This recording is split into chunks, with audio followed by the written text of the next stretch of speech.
What's going on, everybody? My name is LJ Jones, and this is Maybe One Day. And today, I have the guest of all guests, somebody very near and dear to my heart. He is somebody that you might not recognize by name, but without knowing it, he has impacted every one of your lives with his history in Hollywood. He has been involved behind the scenes with some of your favorite actors. He's made some amazing music. He's an amazing talent manager, and he is one of my closest friends, Micheal Cushman. Welcome to the show. Thank you. How you doing? Jones? I'm here. That was quite an intro. Was it? It was prepared that pretty well, didn't you? Yeah, I rehearsed it a little bit. Yeah. Yeah. Well, you taught me to prepare before a performance here. That's usually the way it works. Yeah. So we go back. Yeah, we do. 13. I was 13 years old. Yeah, because I moved out here in 2011, 2012. Yeah. I just written my book, and then I started teaching. And I think at 2014 is when we met, 2014? No, way before 2014, because I graduated high school in 2014. So okay, so it had to be 2012 you were still, or 2013 then. You were still in Tampa. Yeah, I moved to Tampa, stayed there, drove to Orlando to teach, and then, but because I remember that I moved in, I think it was 2011, I moved into Tampa. Yeah, so and I think that's about the time I was in 9th, 10th grade. When I met you. So you were that young? Yeah, oh yeah. Wow. I've had so many, I've worked with so many acting coaches over the years, from yourself, Larry Moss, Yonda Davis, Steve Nave, and you have been the acting coach for me. Like, I'm where I am today. I'm the actor that I am today because of you. I appreciate that. And we can get into all that and talk about some of those early days when I was a terrible actor. But let's get into your start. My start. Your start. So, where are you from? The basic question. Well, I was born and raised and came from my mother. Oh, wow. Yeah. My ancestors go back. I am German Jew with a little twist of Irish. My ancestors, my grandmother and grandfather were born in Stuttgart, Heidelberg, Germany. And then they moved to the United States into a little town called Farmland, Indiana, where my dad was born. He has 4 brothers. And our name over in Germany was Kushman, Cushman. Mm-hmm. And my first name was Micheal. And to this day, no one still pronounces my name or spells it correctly. It's American, M-I-C-H-A-E instead of E. So it's Micheal Cushman, C-U-S-H-M-A-N. So Dad went to college, and he started teaching at the University of Indiana, and that's where he met my mother. And she came from a family of 6 sisters and whatever. So we had a large family, but my dad was an educator, a very proud educator. He worked for NASA, he wrote books, and I sort of got my inspiration from him. He used to take me around occasionally when he had to travel. He traveled all over the world with NASA, and he was trying to basically not only educate, lecture, but to recruit astronauts. Wow. So that was my father and my mother, and then I had my brother and my sisters and whatever. My brother became a minister, and through a bad divorce that resolved itself, unfortunately. And then my sisters have moved on. In the last years, I've lost both my brother, my sister, my son. Both my parents have deceased at this point. But the key is my dad was one who says, if you see it, you believe it, and you work for it, you work hard. My mom was a little reluctant. She was a little apprehensive when it came to, you want to be in show business, huh? Right. And I said, I think I was 10 years old when it was Christmas Day, and I got my first Roy Rogers guitar. And I used to play that guitar outside on the porch and where we used to live. And my parents said that you sang so loud that people would actually stop to listen to you. But anyway, So that led to junior high and performing in junior high. I got into high school. As I got into high school, my freshman year of high school, Billy Joe Royal had come in from Georgia, and we had moved to Smyrna, Georgia. Mm-hmm. Smyrna is about an hour and a half out of north of Atlanta. Moved into Smyrna, Georgia, my freshman year. My dad was educating, teaching again at the university, and we put together a group called the Corvettes. Okay. Singing group. Yeah. Billy Joey was the front man. I played guitar and was backup or whatever. And we started playing around for all the high school, college, graduation, dance, whatever we could do. And there was a scout from RCA Victor. Somewhere somebody had seen us. And so to make a long story, we got signed to RCA Victor. And we did Down at the Boondocks was our first song. And I had written some other songs myself. 2 years later, Billy Joe comes and he goes, I'm going to go to California. And I'm going, why are you going? I said, I'm dropping out of school. I'm going to go to California. I've got some people out there that I think I can do some work. So how old were you both at this time? I was 16. 16? Okay. 16. So yes, I graduated when I was 18. So then I put another group together, and as RCA said, we're not going to assign your new group, but we're going to sign you, we're going to distribute you, but you're going to be with Leo Records. Okay. And that's when I put my own music on, and recorded that, which led me then, once I graduated, then I went to King's College. And they were still playing my record at college, and I was a big shot there. Women were coming up to the university, and you go out to the restaurants, and you'd hear my song, and I went, oh, damn, that's pretty good song. So then, So you're walking up to women, you're like, hey, you hear the song, right? Yeah. I did that. I did that a couple of times. By the way, that's me. And they'd go like, yeah, right, yeah. But the thing is once, then my third year of college, I got a knock on the door from Uncle Sam. Mm. And that's when I went into the service. Yeah. And I went to Fort Knox, Kentucky, and did my training there, and then they shipped me overseas right away to Germany, and I spent 2.5, almost 3 years over there. In the meantime, back home, I had met a lovely lady, and thought things were going to turn out pretty well, and I get a call that, unfortunately, she had passed away, and there was a child involved. And so they gave me an honorable discharge to go back to Indiana. They had put my son into a foster home, and I had to go back and prove myself worthy of taking care of him. In the meantime, we went to court, we fought, we won, and my parents took over my son. They had a big home up on 79th Street, and they raised my son for a year until I could find another lovely lady to become mother, and my wife and whatever. So that plagued me a little bit because now I had that additional responsibility. Sure. So I stayed around Indiana, and I started just doing nightclub work. I started playing.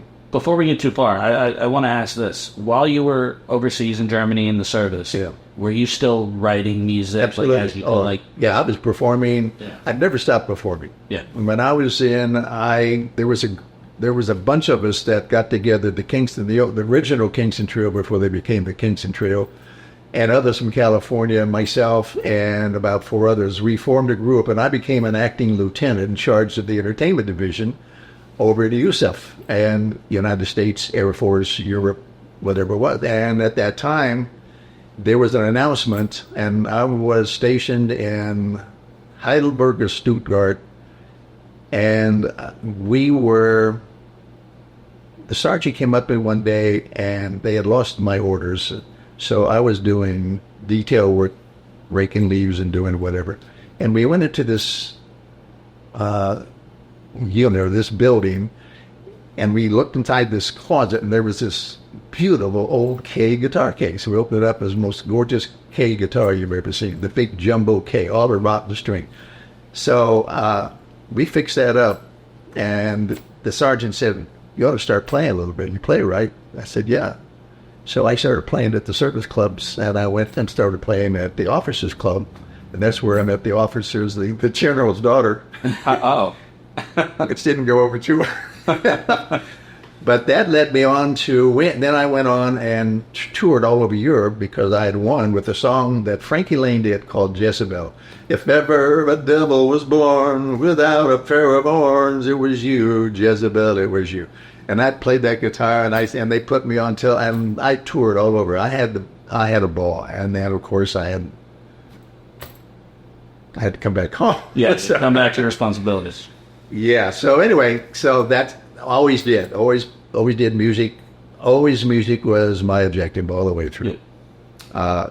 Came back, and then I continued that pursuit. I started going around different nightclubs there in the hotels, and I would audition, and they, come and do, work the lounge. And there was one club owner that really liked what I was doing, and he had just opened a big club, a dining room club, and then there was a big, huge lounge.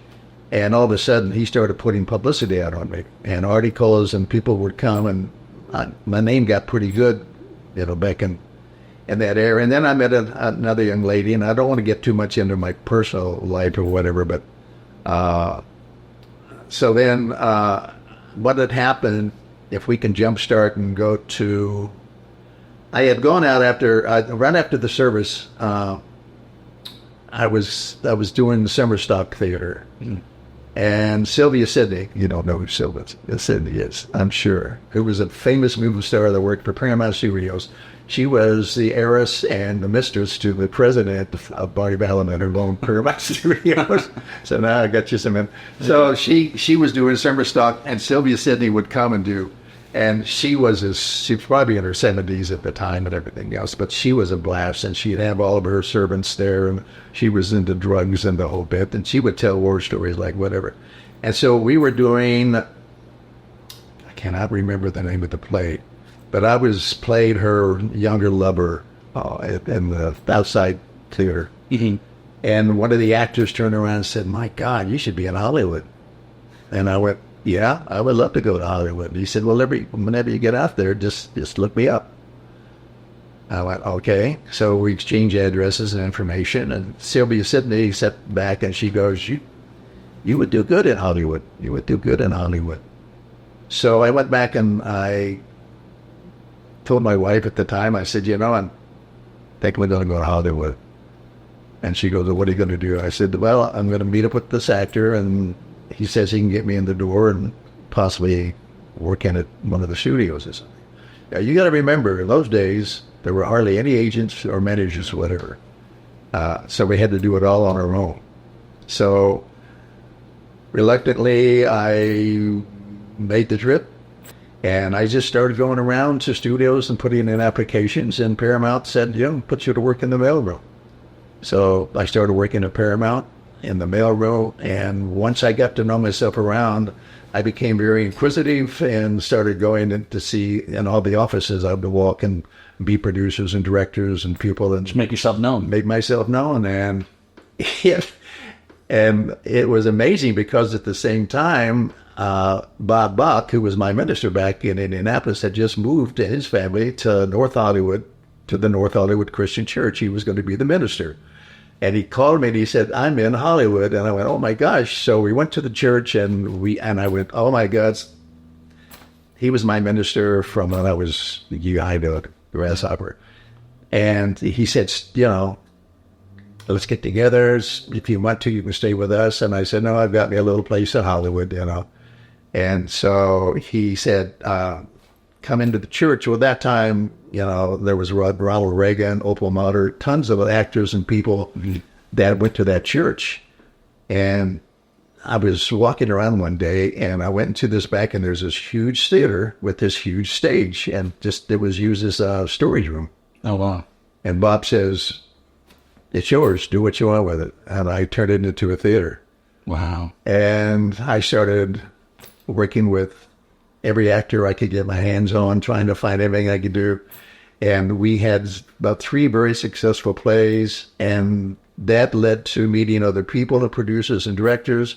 And then I went back and still working at Paramount Studios. And the casting director at Paramount, because once I was in the mailroom, then they moved me up to the copy room, which I was in charge of all the scripts that every actor, every star was getting access to, and all the films being shot at Paramount Studios. And I would go up to the casting director. I said, listen, there's a role in here that I could play. And they went, you're not an actor. And I said, sure I am. I'm a singer. I'm an actor. And they went, all right, read the role.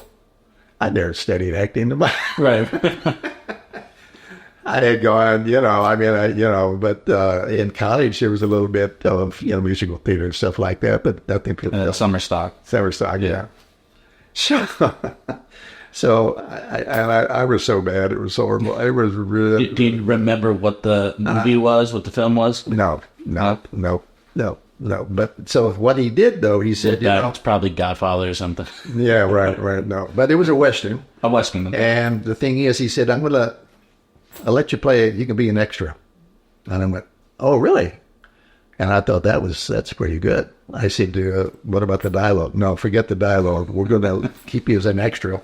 But here's the thing we're going to have you do. He said, you're going to be in this stagecoach, and the stagecoach gets out of control, and you got to jump from the stagecoach to the horse. And I went, I don't think I'm going to be able to do that. And he goes, well, that's the role that we have open for you. He said, now listen, we'll program this, and we'll stage it. We'll make sure that everything is there. You're safe. Yeah. It's just, we'll do a pre and so we rehearsed it, and I would miss the horse, and then I busted this tooth.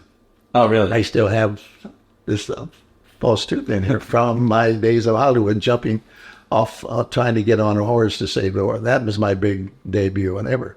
Then they started using me a lot for extra work in different movies and stuff. There were some major movies, but nothing that you would remember me in or anything else. And so that was my first jaunt out to Hollywood, is the Paramount days. Yeah. But you were with Paramount in New York as well. Yeah. I don't know how long, later that was. Yeah, and that's later. Now I'm singing in Georgia at a nightclub. We're moving now into my 30s. So I'm singing in this nightclub in Georgia. Well, what brought you back to Georgia? Why'd you leave L.A.? Nothing was happening, and I still was married at the time. Okay. And I had to settle up some stuff. I had a boy, and all this other responsibility. My parents were, you've got to come home, you've got to take care of you. Yeah. And that really, plagued me for a long, long time. I don't know if I ever was cut out to be the father type, because I wanted a career so bad in this business. And I jeopardized a lot of situations that I look back on now, and I can see where that probably played a role in where we are even today. Yeah. But the New York thing was, I was playing in Georgia at this high-class nightclub with some beautiful women, and I was the act in between. I was the guitar player, singer, who would get on and do the walk and the stroll and all the other stuff and sing and whatever. And Paramount Studios was in town having a convention, the New York division of Paramount. So I think it was my second week there, and one night I had my break, and somebody came up and said, there's a gentleman at the bar who wants to talk to you. And I went, oh, and he gave me his card and said, Vice President James Tomlinson on it. Vice President of Paramount. Wow, what? So I walked up and introduced myself, and he said, you're a hell of a performer. And I went, thank you. And I said, oh, you're with Paramount. You're the Vice President of Paramount. Yeah, we got a convention up around the corner, and a bunch of us decided to come over and have a drink, whatever. And we saw you once before, but we didn't want to introduce ourselves. We wanted to come back and make sure that we thought you had something there. Right. He said, are you interested in film and possibly come to New York? And I went, well, I was in L.A. when I first started out, but New York. He said, yeah. He said, if you ever get a chance to go to New York, just make sure that you let me know. We'd love to develop you. And I went, this is going to be it. So I got home and I told everybody, and a week later I was playing New York. Wow. And I get off, and I remember I'm walking down Broadway with 2 suitcases in my hand, and I'm looking up, and I went, I'm here. New York City. But I couldn't find Paramount. I went, where is Paramount? There was no studio. It was just the offices and the Paramount sign. That's where all the executive offices were. So I finally found Paramount, and it was noontime, and I walk up. Did they know you were coming? No. No, he didn't know I was coming. So I walk up the steps, and I go into the reception area, this big, beautiful reception area, and I walk up to the front desk, and there's this lovely lady behind it, and I set the suitcases there, and she goes, may I help you? And I said, yes, my name is Micheal Cushman. I am from Indianapolis, Indiana. I was playing in a club in Georgia, and I want to see James Thomas. And she goes, do you have no? I said, no. He said, when I got to New York, to look him up. Well, I'm in New York. I want to see James Thomas. I know he's waiting for me. Yeah, I didn't say that, but yeah. And she goes, I'm sorry, sir, but that. I said, listen, I'm going to put my suitcases down here, and I'm going to go to lunch, and I'm going to come back, and I want to make sure that Mr. Thomason is here. He told me, promised me that he would see me when I got to New York. And she's looking at me like, this guy's crazy. So I go around the corner to a little deli, and I have whatever. And at 1:15, I come walking upstairs, and there's James Thomason with 3 other guys waiting for me. Woke up, and he hugs me, and he goes, son of a gun, you're a brazen young guy. He said, why didn't you let me know? And I said, you just said when I'm ready to come to New York. And he said, come on back. And he took me back. He introduced me to all the staff. We went to all the different, for the whole week, we were doing headshots, and we were doing this and doing publicity and setting us up, and he was taking me to dinner and all the other stuff. In the meantime, I was staying with my uncle in New Jersey. And so that was my basic things. After about a year and a half, they put me in the screening room, but I never got to do any films or anything. Barney Balabin, I had met him once, and he was the president at the time. And he said, you look so much like Donahue and some of the other actors that they had, and they said, we don't know really what to do with you. And I said, do you have any musicals that you're doing or whatever? Because I sing. And he said, okay, show me it. Bring your guitar in or whatever and sing for me. So I think the next day I came in and I sang for Barney, and I sang for Jim and a couple of other people in the record division, because Paramount had a record division also. And so he said, listen, I think our record division might be looking for a new recording artist. He said, let me set up an appointment, and we'll go up and we'll do it. So they set the appointment, which I think was 2 or 3 days later. And I came in with 2 songs prepared, one ballad, one. We go upstairs, and there's 2 or 3 other guys sitting there. And so we went in, we did our thing, and walk out. And the next day, Jim calls me in, and he says, they loved you. They thought you were great. But they gave it to this Canadian boy. And I went, really? Yeah, his name is Paul Anka. You don't know who Paul Anka is? It does not sound familiar. I'm sorry. Paul Anka was the writer that wrote My Way for Frank Sinatra, and finally wound up in Vegas. He had all those Papa Loves Mama, but he was one of those very Canadian. But his dad was also in the business. I didn't know the politics of the thing. So I went, son of a gun. It seems like I'm a day late or a dollar short or whatever. And I got really just a little discouraged. And I said, Jim, I think I'm going to go back home and don't know what's going to happen. So I did. I left. And the nice thing about Jim and he had a lovely wife. His wife was an international archerist. Oh, wow. An international archerist. She had won so many awards. They had bows made up to her, but she could we'd go down, and she would take an arrow, split the arrow. It's impressive. And I went, okay. but they could never have children. And here's the strange things about it. They had 2 dogs that they treated Like children. like children. Yeah. To the point they came to the dinner table and they actually sat down and ate with with the bib and the whole. Yeah. And I said the first time I went, this is a joke, right? He goes, no, these are our kids. Well, the Southerner and he was like, dogs no balloon. Yeah.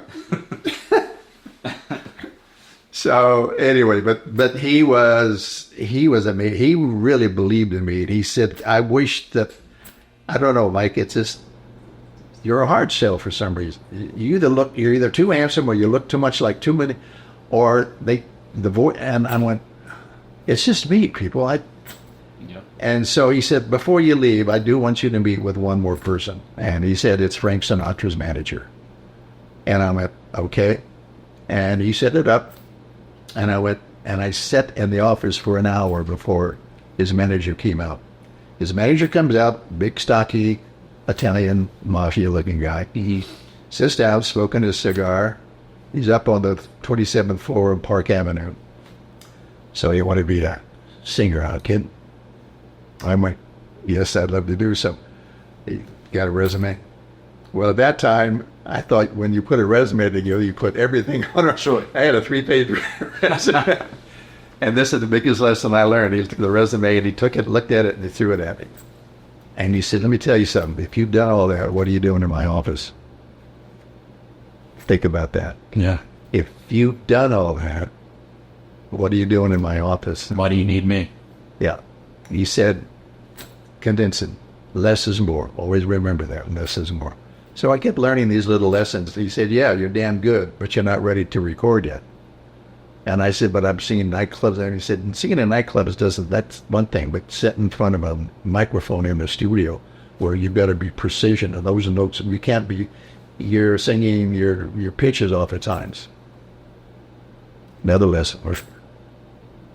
So all along my whole life has been lessons learned. So I finally left. I came back to Indianapolis and my son had grown, found a girl, got married, and still working nightclubs and whatever. And I had to get a day job. So I looked in the papers and there was an accounting job open. I don't know, with Texaco. In Texaco. Okay. Texaco. I went down and I applied and they said, do you know anything about accounting? And I said, I lied. I just sat there, absolutely. I said, So the next day they hired me and I went to work and they trained me as an accountant. And I hated the job because I was, moonlighted at night singing, getting up at 6 o'clock to go to work and be there at 8 o'clock. I would sit there and fall asleep in the morning. And by the 3rd week, they fired me. Yeah. So I was still entertaining at the nightclubs at night. And one night, these 2 guys come in from Wilkins Music Company. Wilkins Music Company was one of the biggest music companies in Indianapolis, Indiana. That featured the main guitars, but they sold Kimball, Steinway, and Busendorfer pianos, the most expensive pianos in the world. And they came in afterward, they brought me a drink, and they said, how would you like to come and work for us? And I said, doing what? Selling. I said, selling what? Pianos, Busendorfers. We'll train you whatever, guitars. You play guitar, you sing, we're looking for a sales rep. So I went, great. So I went in, interviewed with them. They hired me the next day, took me down to their plant. They trained me for a week. I came back, and within, I think, my 3rd month there, I had sold more guitars than anybody. Wow. And they moved me from there into the piano division, selling Busendorfer styling. Do you know what a Busendorfer piano is? I've heard of it. Busendorfer is the biggest German-made piano in the world. It goes from here to the end of that wall back there. And only few master concert pianists play the Busendorfer. Now, so you played guitar. I play guitar, but let me tell you how I sold pianos. Yeah. I never sold a piano in my life. And people said, how come you became the #1 salesman? I said, you got to remember something. I don't sell. I just convince the people that looks and that should be on their own. And they went, oh. And that'll come into play later. Yeah, that is. So I showed them one day. I said, let me tell you how I sell a piano. So this customer came in and I sat down. And I took the soundboard from underneath and I took it out and I started tearing the piano apart and showing them what the interior of the piano was. The felt keys, this and that, the strings, touch the strings, flip the strings, do this. And they sat there and the piano was all dismantled. So as I put it back together, I called my friend over and said, listen, Dave, would you play the piano and show them what it really sounds like so when it's delivered in their home next week, they'll get a better idea. Right. So when it's delivered in their home next week, they'll get it. And that was it. I already had them sold already. Yeah. So I said, what, Tuesday or Wednesday of next week? Just, and they went, oh, my. And he sat down and played. And then we put it all back together, and that's how I sold Steinways and Boozendorfers, which helped me because that's how later on. So I was sitting back, and one day a man and a wife walked into the store. There was a Kimball convention in Indianapolis where people from all over the country that had worked with Steinways did come in for a commission. And anyway, I'll try to condense it. There was a young couple that came in, and they had heard about Wilkins because it was one of the biggest, and they had heard about me, and so they wanted to meet me and everything else. They walked in, and they were from Los Angeles, California, and they said, yeah, we own 2 music stores in North Hollywood. And I went, oh, wow, that's kind of... I said, would you like to come out? And I went, wait a minute now, this is my 3rd time now back to L.A. To do what? Sell. We'll give you a sales position. You'll be the manager of one of the stores. We just think that we could use someone like you. And you can stay with us at our home until you find a place. So to make a long story, I go back out to California. Now I'm in my 30s. I'm getting close to mid to late 30s or whatever. And I'm going back out to California, still trying to sing, still trying to make it work. And so I started working for him. And for a year and a half, they gave me my own store, and it was in a mall. And I remember one day they had just come out with these electronic pianos where you can hit one note and the whole orchestra plays, and the rhythm section comes into me. So I'm sitting there, and 2 guys come up, and they're looking at me, and they went, that's pretty impressive. And I said, yeah, you're interested? They said, no. We liked what you were doing and everything else. And I said, let me show you. And I brought them into the store. I actually sold them. And they said, my God, you ever thought about selling solar energy? And I went, nope. He said, you are a great salesperson. We had no intention of buying anything. And here you sold this. Well, we sold it because I can give it to my daughter, but you invest in this. And I said, yeah, because that's what I try to do, is to make your lives happier and whatever. So I went and I attended one of their meetings and went out on a couple of excursions with a couple of their sales reps. And I came back and I went, this is pretty easy to sell. I mean, it was just, solar was just coming into being, those panels and whatever. Nowadays, everybody's selling solar. I know. And I stepped back and I went, wow. And this was a newer company. So I went back and I talked to Bob and I said, Bob, listen, I really don't want to sell pianos anymore, whatever. How many years in total from Indianapolis now to LA, how many years did you sell pianos for? Oh, one of them maybe 2 or 3. Yeah. Then I went to solar. Mm-hmm. And it so happened that they were trying to find a division, an area for me out in North Hollywood. And I said, listen, why don't you put me in charge of all the major stars? Show me all the listing of all the stars' homes and everything else, and let me just see how many are looking for solar.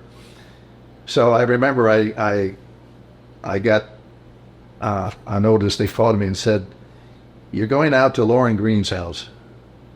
And I went, you got to be kidding. I said, yeah, Lauren, there, when he sold her on the roof, he's got this beautiful Western home up in the mountains and whatever. And Bonanza was the big show at that time. So I go out there. I got lost. I couldn't even find it because I got sidetracked up in the mountains. So pretty soon it opened up. Easy to do. Easy to do out there. But in the hills, not knowing where it is in my car, trying to figure it out, everything else. So I finally get there. There's beautiful ranch, pool, and everything else. And I walk out, and his maid comes, opens the door, walk inside. The Lord, hello, Mike. That deep voice. His lovely wife, which is Hispanic Mexican. We sit down in the middle of the living room was a Steiner. So we start talking, and one thing leads to another, and I sell him on the solar bit. And so they said, why don't you stay for lunch? And so I said, okay, fine. So I sold for lunch. And I went in, I said, oh, you've got a Steinway. And he goes, oh, yeah, we love the Steinway. We don't play. We just have it here for guests. And I said, I used to sell those. And he goes, really? He goes, yeah. And so I sat down, tinkered at it or whatever. And Lauren said, hey, listen, when we want to get the roof and all the soda put on, please come back out because we'd love to have you out for dinner. And I went, I would love that. So to make a long story, I kept doing that. I kept meeting different people. And one day I did the same thing, and I met a lady named Carol Werner. Mm-hmm. And Carol Werner and her husband was a stunt coordinator for Sylvester Stallone. So I went out to her home, and I started doing that. And she looked at me, and she goes, are you in the entertainment? I mean, have you done anything and whatever? And I said, yeah, all my life I've been trying one thing. And she goes, I got a studio up in Westlake. And it's a voiceover studio. We do demo work and we screen films and whatever. And my husband is one of the stunt coordinators for Sylvester. But would you be interested in doing commercial voiceovers? And I went, if it pays well. She goes, now remember, the unions in those days, I think the SAG scale on those days to do whatever was like you got $36 to do it, and then you got every time it's shown you got $36. Yep. And so that was pretty good. So I went out and I started working with her, doing solar, whatever to make it. But then it got to the point that Carol was sitting in the back and she goes, "I want to take you out to the ranch." Because Sylvester, they're doing some shots out there, and I want to introduce you to some friends of mine. And I went, okay. So we go out to the ranch, and we're sitting there, and there's all these actors all over the place, and there's her husband, and there's Sylvester. And he always had his two stunt guys with him. Every movie he was in, he always had his two favorite stunt guys. They were German or Russian or something. Right. So he introduced, and then he said, I want you to meet someone. And I went over and I met this guy named Dick Woody. And Dick Woody was personal manager. And he said, since you've been working with Carol, I've been noticing you a little bit. He said, you ever thought about managing now? I went, no, you kidding? Managing what? He said, managing actors. He said, I love the way you teach and you love the way you sell. Or the way you convince people to do whatever. He said, you've got a natural knack at it. And that's what people don't realize about agents or managers is that, you're selling your clients to a casting director, to a studio, right, whatever. So that's when I mentioned earlier that, what you were doing, it comes into play later, right, because you were such a great salesperson. And yeah, they didn't really, it was just an influencer, you were the type of person that you could get their attention, influence them to do what was needed. And that became an asset. And so Dick said he had about 7 of the actors that he was working with, and he had, most of them were, some of them were filmed, some were on series and whatever. And he said, follow me around, just see if you really like this. And for almost 2 weeks, I followed him. I went to the studios with him. I did everything. And I went, this is interesting. I said, how in the hell do I get clients? He said, you do a showcase. He said, I'll help you. And I said, what's a showcase? He said, I'll help you put together. He said, we'll put some advertising. Carol was involved. She said, you can hold the auditions here in my studio and start auditioning actors and singers and dancers and models and whatever you want for the showcase. And I went, okay. So she put ads in the Variety and different stuff. And I couldn't believe the talent that came out. And I auditioned every single one. And we got about 30 combination actors, models, whatever. And we rented a hotel. And so Dick said, I'm going to contact my buddy over at Lorimar, which was Al Honorado. Right. And he said, I'll try to get Al. I'll try to bring his friends over and whatever, some casting people. In the meantime, called it. And I would call in agents or whatever, and I'm going, hi, this is Mike Cushman. I have a new showcase called Discover. Click. I was getting click, click, not interested, click, click, click. And not even giving you a chance to sell. Not even trying to give me a chance to promote, do anything. And I went, man, this is tough. He said, well, you knew. Nobody knows who you are. You got to sell yourself and make yourself present. You got to create a name for yourself, just like we have to do the same with the talent. You got to show up with your suitcases like you did in New York. Right. Very good point. So we set it all together, and I did my first Discovery One showcase, and in comes Alan and about 15 different agents and managers and production people and stuff like that. And I went, wow. And afterwards, people would come up because I took every singer, every dancer, every model and choreographed or either found the right material for them to do. Mm-hmm. And when it was all over, and I emceed it, had my own guy. He was a great music. I had a library of records, and we put together all the stuff for them to do the runway and the whole bit. And it was a pretty elaborate showcase. Yeah.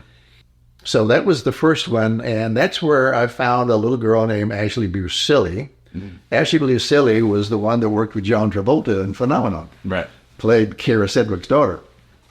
So that was my first little bit of, wow, I got my first client. Yeah. And then my second client was this tall, 5'10" little black girl named Beverly Peele. Beverly Peele. Beverly, Peele, who was the most gorgeous, had the greatest skin, 15 years old, 5'10", walking that runway, and she had no idea what she was doing. She would walk, turn around, and walk backwards.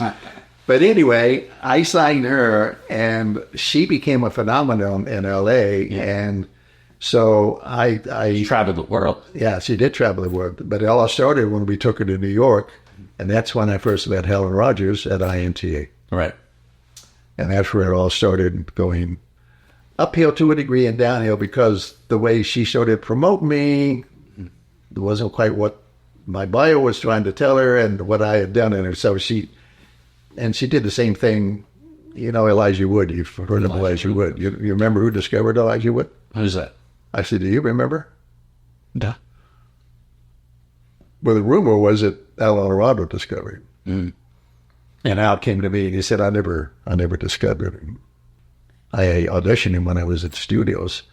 Gary Salsko discovered him and managed him for 10 years before he died of AIDS. Mm.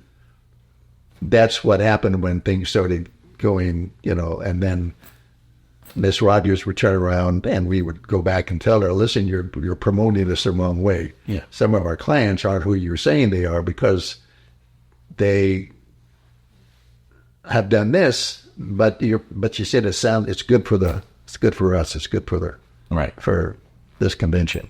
I won't say any more about that. Mm-hmm. So we had a situation with that. So that's how that got started. And then after a while, Helen, I think the following year I was doing 2 more, and Helen and her partner flew in to watch what was being done. And that's how I got connected and started bringing, because at that time I became a manager in 87, 88. Mm-hmm. But in 81 and 82 is when I became the president of the West Coast Conference of Personal Managers. Oh, wow. That's interesting. Yeah. And so at that time,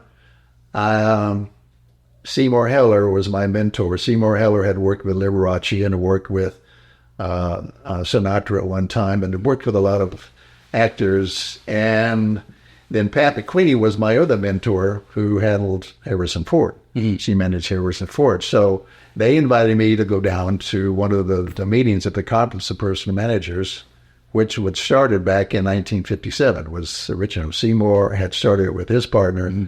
and it built it, because managers in the early days, the reason that managers existed is because singers, stand-up comedians had no representation. They had no agents, but never touched them, so they needed management. So they don't have unions either. That's exactly right. So the managers took, and then when they moved them from concert to recording, they had to move them into acting and film. That's when they required an agent. Well, managers couldn't represent them because they weren't licensed to the state. Sure. So we had to go out and find agents to work with us, and agents didn't want to work with managers. Mm-hmm. They wanted full control.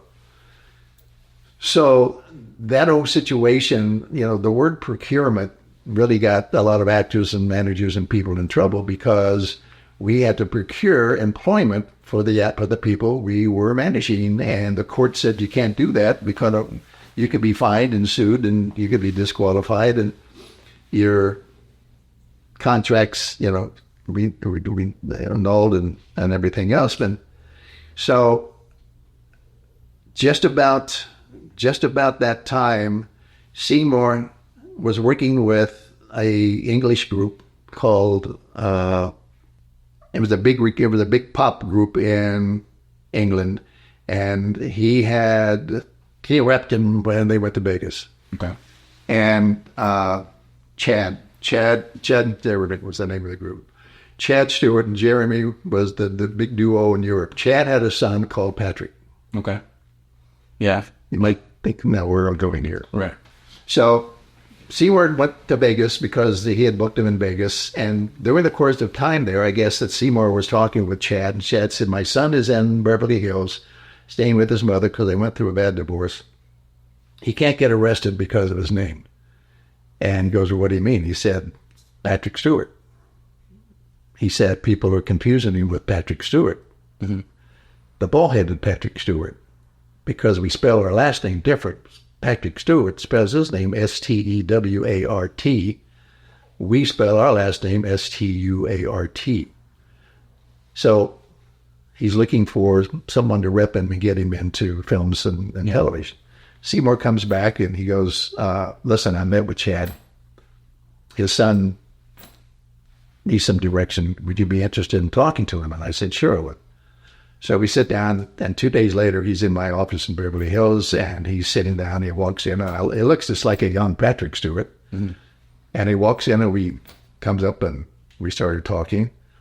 And he was all over the place. He had no idea what was going on or whatever. He'd done work back in England and stuff like that. But he was born here. His parents are English, but he was born here. So to make a long story short, I had just become the president of the West Coast Conference of Personal Managers.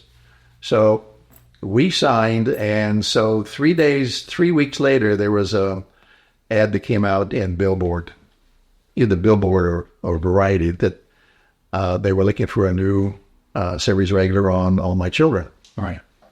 And so I contacted I think it was CBS. I contacted them.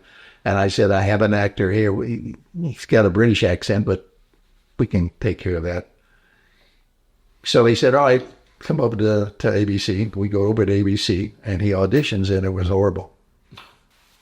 And I said, what? He said, I froze. I said, it was in my head. And I said, oh my God. But anyway, there was something there that they liked, and they called me back. The casting called me back and said, we want to bring him back. And I said, okay, so we go back in, I think the next day, and he does another scene with one of the actresses from All My Children. Mm-hmm. And it clicked. And so I get a call 3 days later on a Saturday at my office. He's sitting next to me, and they said, can he be in New York in 3 days? So Seymour Heller and Pat McQueenie and myself sat down the next day. And Variety had put an ad in the paper or promotion that MGC, Michael Cushman, president of Conference Personal, just signed English actor Patrick Stewart to a 2-year film and TV contract, management contract. And people thought it was Patrick Stewart. Yeah.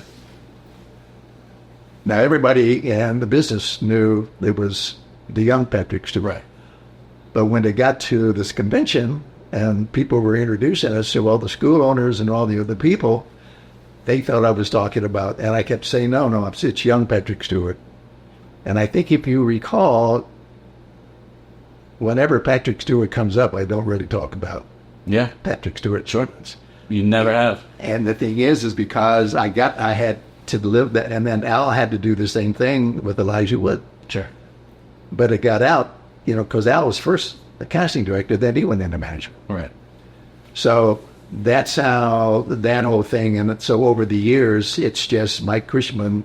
But here's the thing I wanted to show you, because I've tried to ask you the other day. I said, remember, do you have this is my bio from, and here's what it says under Patrick James Stewart. Battlestar Galactica, Star Trek, All My Children series regular, Gettysburg, the film Gettysburg, right, Friends. He was a guest star twice on Friends. On Car with Broadway, Nathan Lane. And then he went on to do Pretty Woman and all those other films. Sure.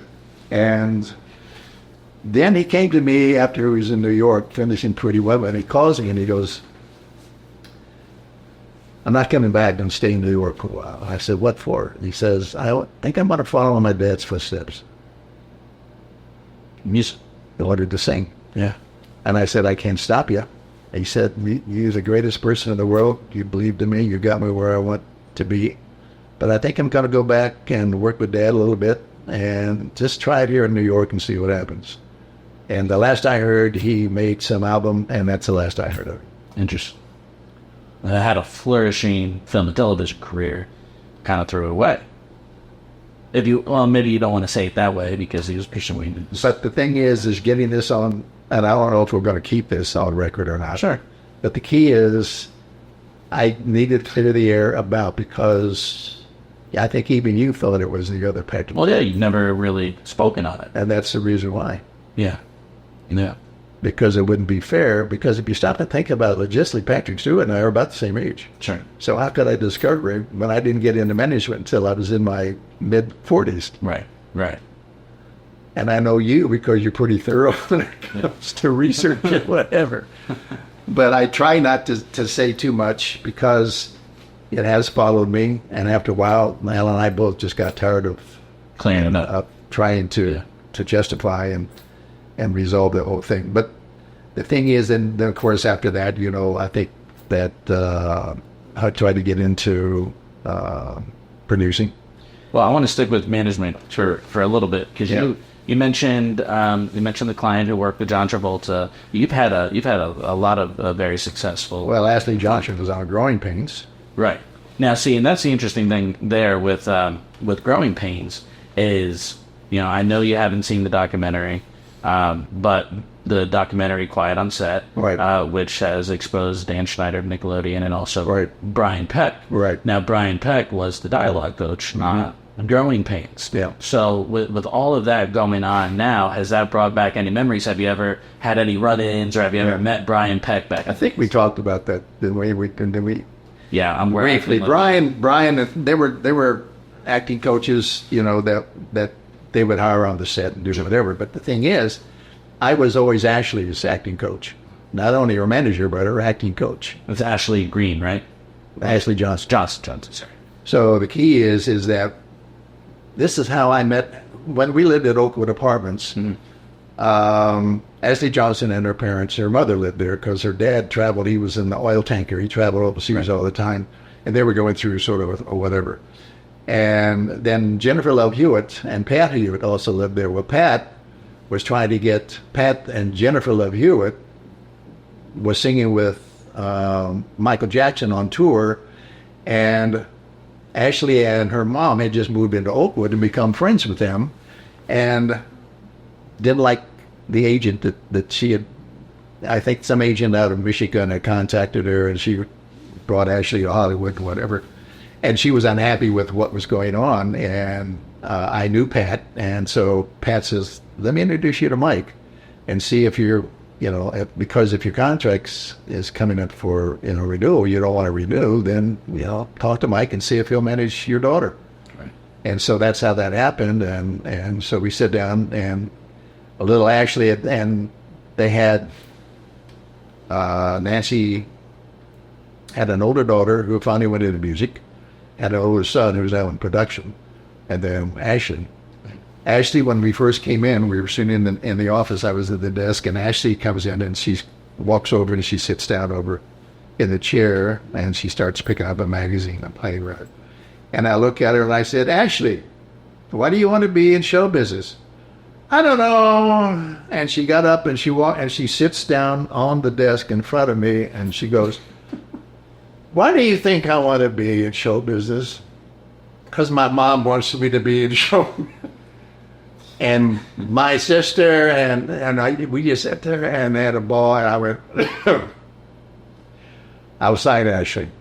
But they wanted me to sign all of them. I said, no, I'm just going to sign Ashley.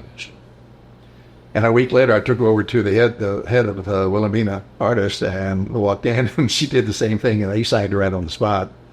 And all of a sudden, Growing Pains comes along, and Ashley goes down and auditions.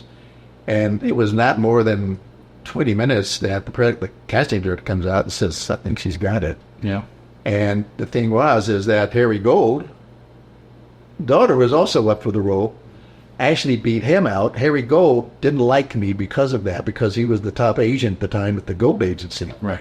And his daughter was a big star. I mean, he had an older daughter that was on a series. Then the younger daughter was up for the same role on Growing Pains. He didn't like that at all. Yeah. And he held that against me for years. Because I tried to get a couple of my other older clients with him, and he goes, don't you even think about it. So anyway, so then it came to the point where everybody, we had to get around, do cold reads and table reads, and then that's when Brian and a couple other acting coaches came in, and they really got upset because I would let Ashley work with them. And there was a lot of dissension going on. I mean, there was a lot of egos, a lot of stuff going on, and just a lot of stuff that you never expect to go on with working with younger people in Hollywood, and a lot of drugs and a lot of... Yeah, it was, there's so much I could say, but I don't want to go with. Well, I mean, I know you haven't seen the documentary yet, but they show some behind the scenes footage of Brian Peck on the set of Growing Pains. He has his arm around Leonardo DiCaprio, and he's kind of massaging his arms and talking about his muscles, and it's just so uncomfortable. And that's why I just kind of wanted to mention. Well, you got to remember, sometimes the image that actors project is not really the image that they are in. Sure.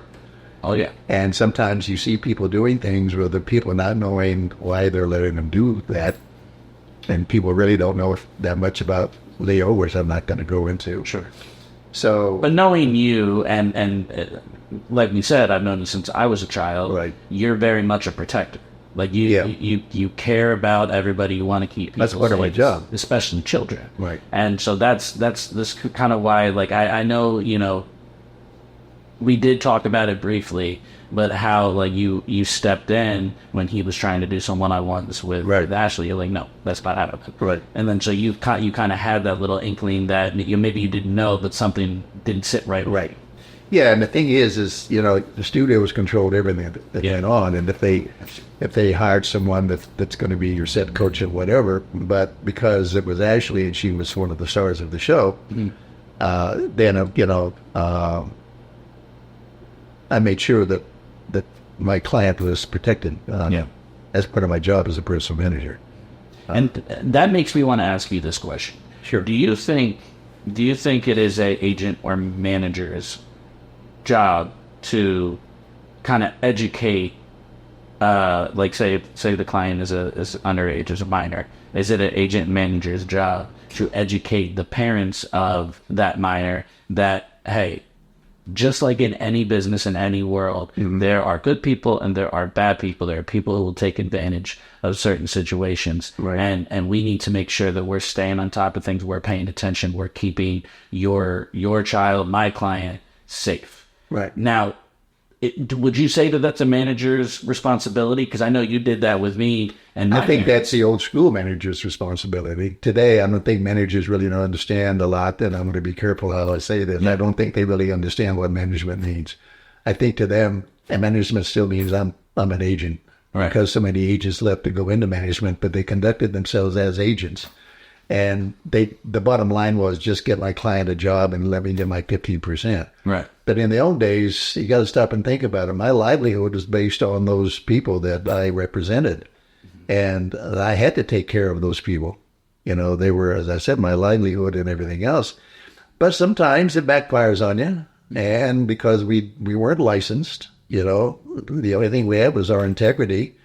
And I mean, the places we went with Ashley and her parents, and at the homes and the dinners, and then when she got older and she got 18, she did, the Mel Gibson film, What Women Want, played his daughter. Right. And that's the last thing we did together, and then boom, she she went off to college. Then she came back and she started doing these virtual, or not virtual, but these game voiceover stuff that, Okay, yeah. whatever. And every once in a while she would do a guest, but she dropped her agent and whatever. Of course, I was no longer in the picture. And then about, 4 years later or something like that, she did Blind Spot on NBC for 4 years, and I was happy as whatever. She did a marvelous job on that show. I remember you telling me every time you would watch a new episode. Yeah. I'm just so proud of her. She's done so well. Yeah, she did well, but now she's married, I think, or divorced or whatever. I don't know. That's two different things. yeah, she did. But doing whatever. But yeah, and we move on, and I moved on, and my life changed, as you well know. Meeting you and working with you has been a joy in my life, because I think you're one exceptional actor, not only an actor, but a writer. And I don't think I need to go into the detail regarding where you should be and why, but you know the answer, right? Some similar life circumstances between the two of us. Yeah. Yeah. But going back to, it's kind of fuzzy. The first time I met you wasn't in a class that you were doing. I don't even know if you remember this, but I was signed to ABN agency in Orlando. I rated by Heidi Nunes, and I had an audition for a Nickelodeon, made for Nickelodeon TV film, right? And so the audition was in, like, say, Fort Myers or something like that. And so we went up a couple days early, and Heidi had a couple of her clients, including me and a couple other men and women, or, boys or girls, for different roles. And the day before the audition, we would come in. We went into this house. I don't remember whose it was. I think it might have been her makeup artist or something like that. And we were taping the sides, and you were back there, and you would coach us. And there was a couple of us. I think it was only me and one other person. It was like a week later. We did the audition the next day. I didn't book it. And it's the story of my life. And the next week, I got a phone call from Heidi, and she said, "You remember Michael Cushman, who was in the room, and he was, kind of coaching you. He sees something in you, and he's starting this new acting class that's going to be in Orlando." How did she pitch me when she talked to you about me? What was she said that you two were longtime friends, right? That you were one of the most, amazing individuals that she's ever met. Yeah, we met in New York 30 years ago through the convention. Yeah, and so my parents, I had been with a few different agents at that point, right. and Heidi was my current one at 12, 13 years old, whatever it was. Heidi was the one agent that my parents at the time felt like actually cared about me. Mm-hmm. The other clients, or the other agents that we had, they felt like they didn't view me as a client, but we both know Heidi very well. Heidi is a very nurturing individual. She's a mother to every client she's ever had. Right. She makes you feel very loved and safe and all that. My parents trust her. Exceptional, rare woman. Absolutely. Yeah. So my parents were like, "All right, yeah, let's do it." And I remember going to the conference center or the conference room in the building at the major building in Orlando, right there near Universal Studios. Right. And this is before you had the office there. This was just a big, enclosed room. Mm-hmm. And there was me, and there was, there's Danielle Curiel, who is now well known as Danny Lay. She worked with Prince, and she's a amazing musician and singer. Alicia was there. There's a handful of us there, and Alicia's now in L.A. working with Jennifer Hudson. Yeah, I did work for Ellen DeGeneres before that. Right. It's truly amazing, and we were just starting this thing. It was just an acting class, and I've been acting for a few years at that point, but even at a young age, I think I was kind of already a little bit jaded towards the industry, because there had been some projects that I had booked and then maybe fell apart due to budgets or reshaping of story. Like there was a situation with Disney Channel, like the whole story just got flipped and my character was dropped. Let me ask you a question. Sure. Do you feel that during your career that you've become a hard sell? That's what they say. Why do you think people are saying that? It's never been a conversation of talent. I've always been complimented on my talent. They just say that it's hard to sell. Is it because of your look? You're more character actor, more leading man? More character actor, and you know, I think in Hollywood, just like even in music or life itself, things are kind of cyclical.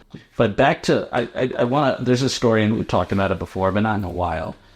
I was jaded because of these opportunities that I've had that have fallen apart, and I at a young age too. It's just you just start doubting yourself. You start forming these insecurities, like why things present themselves and then they collapse, right? So maybe I'm not as good as people say, or as I thought I was, and maybe I'm not meant for this. And it's just it's a normal thing for a child at that age. And so I was venturing away from the acting coaches that I was working with before and now working with you. My parents were hoping that it was just kind of re-invoke that inspiration or passion that I had. That I was starting to lose. I was still interested. My parents weren't forcing me to do it. I was still interested. I was just kind of a little iffy at this time. And I remember I enjoyed your classes. I felt like I was learning stuff that I hadn't previously learned. But the insecurity was kind of at its forefront there. And a couple weeks go by and you know, you give me this monologue. You give me this monologue where the character that I would be portraying is somebody with some sort of mental illness. Not mental illness isn't the right word, but a mental handicap. Yeah. And but no, I can't do this. And you're like, yes, you can. I'm like, no, I can't. So you gave us time to work on it, come back in. And this is kind of like cold read. You gave us maybe 20 minutes to work on it. Didn't expect us to be off book or anything like that. And I read it, and it was exactly that. I read it. And you pulled me out of the classroom away from everybody else, and you scared the hell out of me. You were. What did I just say? Get it out of your head, or what was? You were harsh, but in a good way. Yeah, right. Constructive. You were. It was very constructive, and you're like, I know you can do this. You don't know you can, and that's the issue. And you were like, if you're not going to take it serious and not going to work on it, then you don't need to be here. Right. Yeah. And you said, this comes from a place of love because I know that you can do this. I know you're capable of this. Yeah. I believe in you. Now it's your turn to believe in yourself. I remember. And I it was probably just like a 3-minute conversation that felt 3 hours because I just was insecure in myself. And you know, I don't know. And at that time we were doing classes every 2 weeks. 2 weeks later, I came in and we did the monologue, and I had worked very hard on it within those 2 weeks, and the reaction that was given from you and some of the other actors in the room was something that was very encouraging to me. Do you remember that moment at all? Oh, sure, I do. Back in. Sure, I do. Because when you came in, you stepped away from yourself. You got it out of your head. You walked in, and you finally believed that you had this ability to transcend the written word and make it real and believable. And I think you even surprised yourself to the degree. And when you fell into character, I just sat there and I just went, bingo, he's got it. You know? I think that was the moment the character actor in me was birthed. And I say that because... And that was a very touching monologue. Very dramatic monologue. Very dramatic. And the way you separated, and... Speech pattern. Yeah. Yeah, and then you made that comment about, I like the way there's something about a ribbon or a flower. I really don't remember. You said I like your flower. Yeah, I like flowers, but there was I like the flower. You like flower too, And I sat there and I went, oh my God, he got it. He finally understands what it's all about. And I remember this because you had complimented me as a part of the class, and kind of everything you just said is what you said then. But also, Alicia had pulled me aside after the class. This is Alicia Conrad, right? And she had said, "LJ, you moved me to tears with that monologue." And I'm paraphrasing, but she had said that at that time we were both teenagers. but she had an after-school job working with mentally disabled individuals. And she said, during that monologue, in that moment, the way you were delivering with your speech patterns and your inflections and your lines, there was no separation between the character that you created in this room, in this moment, with those individuals that I work with. Yeah. And Interesting. And between what you had said and what she had said, that took away all the insecurities that I had at that time in my career. It was like, I can do this. I just need to believe in myself. Yeah. You remember in the classes, there was a little thing I used to do with actors when they came in, when we were over on the first office that we had. And I would bring people up to do a monologue or do something, and they were just acting. They would get to the moment. You remember the thing that I used to do where I used to pull up in front of the actor? And I said, listen, I want you to close your eyes. And I would take my hand and I'd put it on their forehead, remember? Mm-hmm. And I said, I want you to go back in time. I want you to tell me where you are, what's taking place, who you're talking to. And when I release my hand, you got to be in that moment. And when you're ready, start your monologue. Mm-hmm. I remember that. And I would pull my hand away, and all of a sudden, magic happened. Yeah. And I remember people used to come up and said, what are you doing? I said, I'm not doing anything. Put them in a trance. I wasn't doing anything. That was just part of them. Yeah. I was trying to relax them. Yeah. The hand thing didn't do anything. It was just, I had touched them and gave them, I'm just supposed to relax and make you feel unbelievable and be in the moment.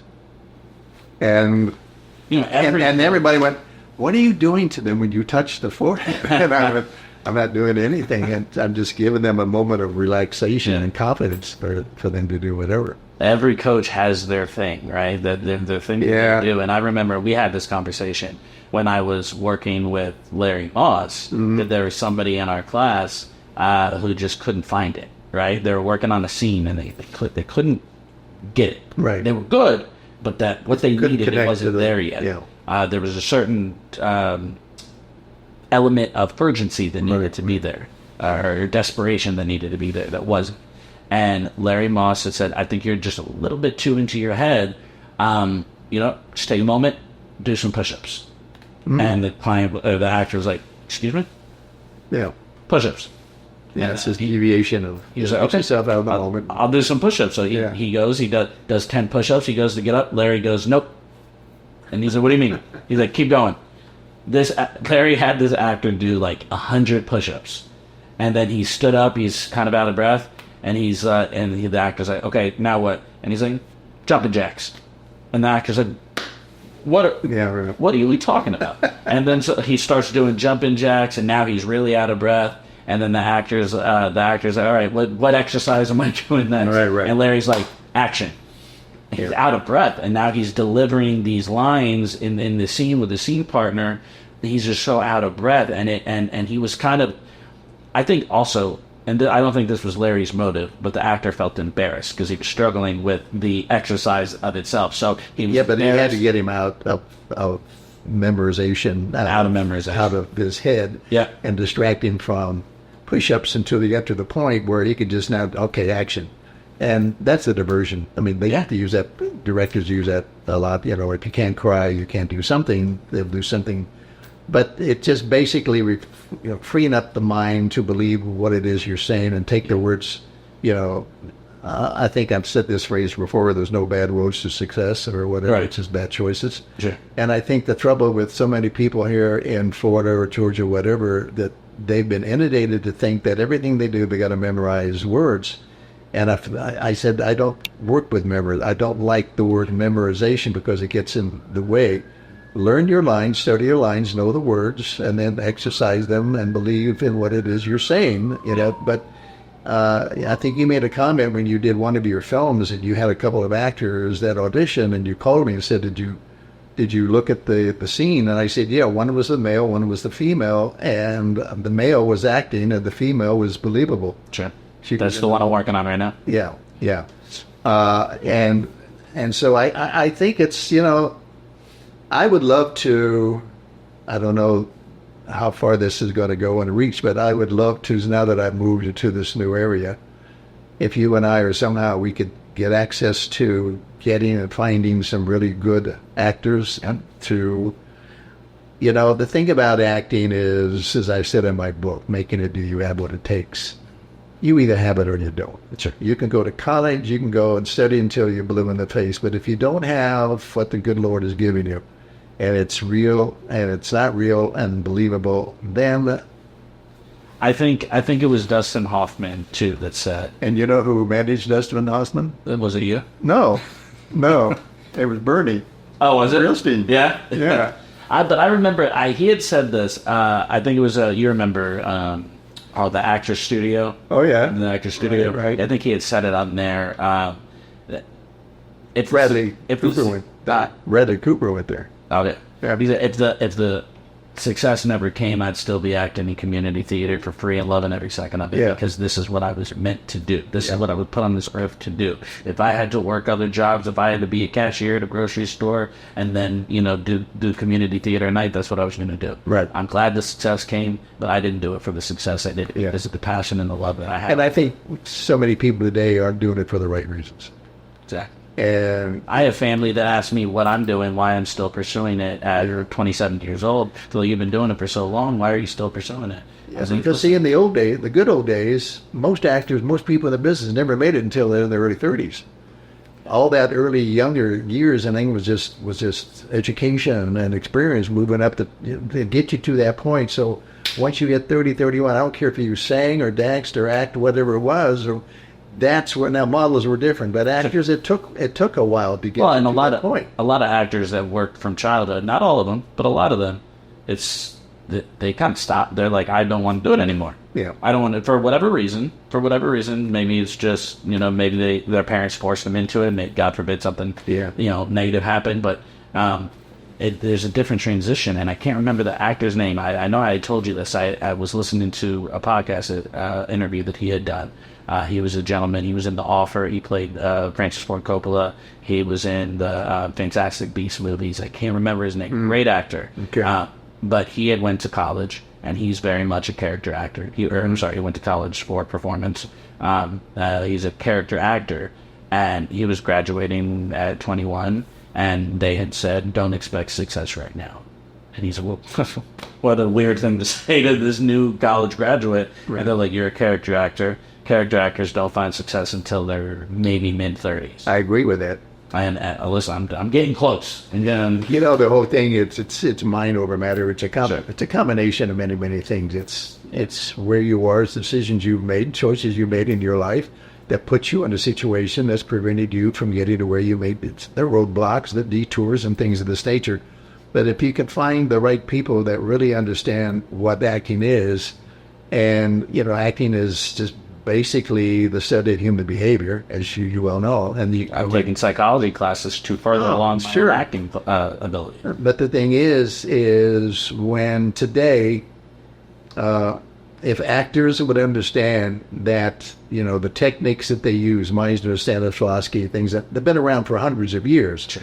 And I've always tried to think, why does someone spend $30,000, $40,000 a year to go to 4 years of college to study acting or study drama or study classical theater? Now, if you're doing classical theater or musical Broadway, then yeah, because there's other elements that go along besides just acting. There's dance, there's ballet, there's choreography, there's voice, there's all kinds of things that you have to have. But if you're going to be a film or television actor, I doubt if you're going to be singing or dancing or doing whatever, you're utilizing different parts of the body than you would be on stage and things of that nature.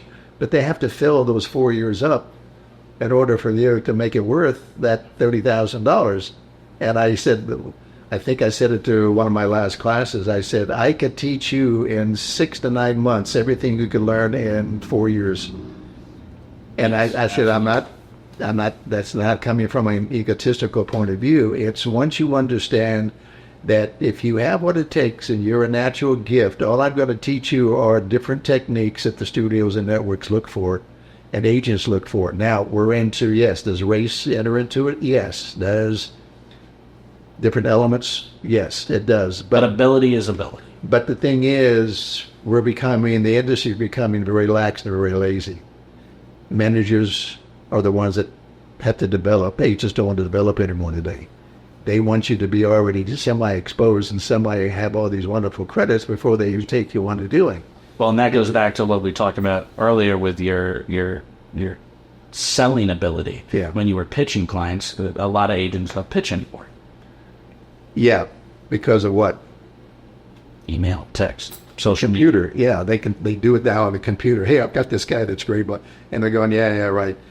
So they're taking Well, you used to get in your car, drive to the studio, and be like, you need to see this. Well, that was the good old days because we didn't have computers, we didn't have phones, and we didn't have all that. So we had to we had to take them to the studio. The nice thing about going to the networks and studios is once you get in, is, I don't care if it was NBC, CBS, wherever it was, Paramount, whatever the lot was, you got to go out and walk the halls and say hi to the casting directors and everyone else and say, by the way, I got this new guy from Florida. His name is L.J. Jones. And you go, oh, hi, come on in, have a seat, if they're not busy. And that's the way we used to pitch our clients. Well, let's take a trip to L.A. Yeah, through the halls of Paramount. Those days don't exist anymore. Yeah.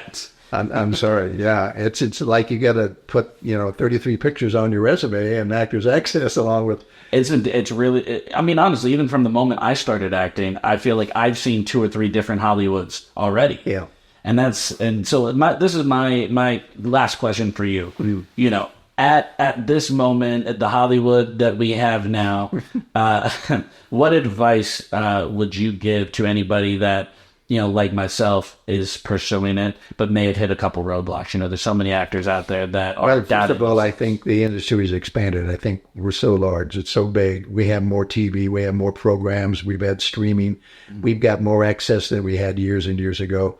We're open internationally now. It used to be just a national thing, but now it's international. So we're overexposed. It's just too much on the plate for so many people to grasp we get into the industry. And I think that Hollywood has become jaded a little bit because they just don't really know how to develop, what they're looking for. There's always exceptions to the rule, but I think any actor who's trying to break in today is to be honest with yourself and ask yourself these questions. Do I really have what it takes to make it in this business? There's just too many people trying to break in the industry, but I always say, don't ever lose sight of who you are and what your goals. If you have dreams, pursue them.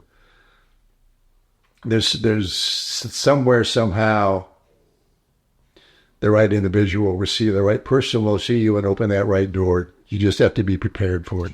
And I think actors are getting lazy. They don't want to work. They don't want to prepare like you do.